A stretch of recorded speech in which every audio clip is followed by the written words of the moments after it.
Hi viewers, welcome to the channel. நாம் இந்த வீடியோவில் ரீசெண்டாக ரிலீஸ் ஆன வெப்பன் அப்படின்ற படம் எப்படி இருக்குன்னு தான் பார்க்க போகிறோம். வீடியோக்கு போகிறதுக்கு முன்னாடி நம்ம சேனலுக்கு சப்ஸ்கிரைப் பண்ணாமல் இருந்தீங்கன்னா சப்ஸ்கிரைப் பண்ணிடுங்க. பக்கத்தில் இருக்க பெல் பட்டனே தட்டிடுங்க. அப்போ தான் நாங்கள் போடுற வீடியோ உங்களுக்கு ரீசெண்டாக அப்டேட் ஆகிட்டே இருக்கும். வாங்க வீடியோக்குள்ளே போகலாம்.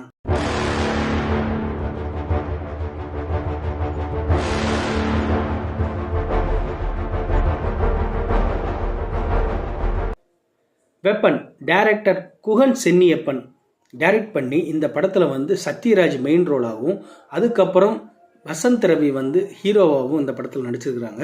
உண்மையிலே ரெண்டு பேரோட கேரக்டரும் சும்மா செமையாக இருக்குன்னு தான் சொல்லணும். அந்த அளவுக்கு இந்த படம் அமைஞ்சிருக்கு. இந்த படத்தில் தன்யா ஹீரோயினாக நடிச்சிருக்கிறாங்க. அதுக்கப்புறம் ராஜீவ் மேனன் இந்த படத்தில் வில்லனாக ஆக்ட் பண்ணியிருக்கிறாரு. இந்த 4 பேரோட கேரக்டருமே உண்மையிலே பேசப்படணுங்க. ரெண்டாவது, தமிழ் சினிமாவில் முதல் சூப்பர் ஹியூமன் அப்படின்ற ஒரு வித்தியாசமான கதைக்களத்தை கொண்டு வந்திருக்கிறாரு குகன் சென்னியப்பன். உண்மையிலே ஒரு ஹாலிவுட் ரேஞ்சுக்கு இந்த படத்தை எடுக்கணும்னு பக்காவாக ரெடி பண்ணியிருக்கிறாங்க. உண்மையிலே ஒரு புதிய முயற்சி. ரெண்டாவது, இந்த படத்தில் சூப்பர் ஹியூமன்ஸ் எப்படி இருப்பாங்க அப்படின்னு நம்ம ஹாலிவுட் படத்தெல்லாம் பார்த்துருக்கோம். முதல் முறையாக நம்ம தமிழில் பார்க்கும்போது ஒரு வித்தியாசமான ஒரு கான்செப்டை இந்த படத்தில் நீங்கள் பார்க்கலாம். உண்மையிலே அருமையான படம், கதைக்களமும் சூப்பராக இருக்குது.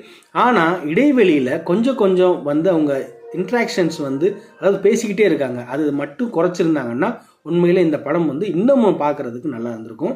இந்த படத்தோட ஸ்டோரி என்ன அப்படின்னா, ஒரு சூப்பர் ஹியூமன் ஒரு ஹிட்லர் காலத்திலேயே உருவாக்கப்படுறாரு. அந்த சூப்பர் ஹியூமன் உருவாக்கப்பட்ட பிறகு அவர்னால என்ன பிரச்சனை வந்தது, அதுக்கப்புறம் இந்த சூப்பர் ஹியூமனை ஒரு குரூப் தேடிக்கிட்டே இருக்காங்க. எதுக்காண்டி அந்த சூப்பர் ஹியூமனை தேடுறாங்க, என்ன காரணத்துக்காண்டி தேடுறாங்கன்றதான் இந்த படத்தோட கான்செப்ட். அப்புறம் வசந்த் ரவி ஒரு யூடியூபராக வர்றாரு. யூடியூபராக வரும்போது அவர் எதுக்கு இந்த சூப்பர் ஹியூமனை தேடி வர்றாரு, அதுக்கப்புறம் அந்த குரூப்புக்கிட்ட எதுக்கு மாட்டுறாரு அப்படின்றது தான் இந்த படத்தோட கான்செப்ட்.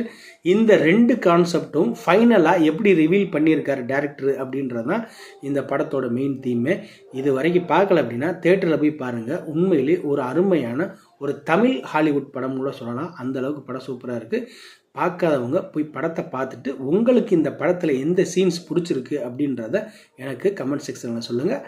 நன்றி, வணக்கம்.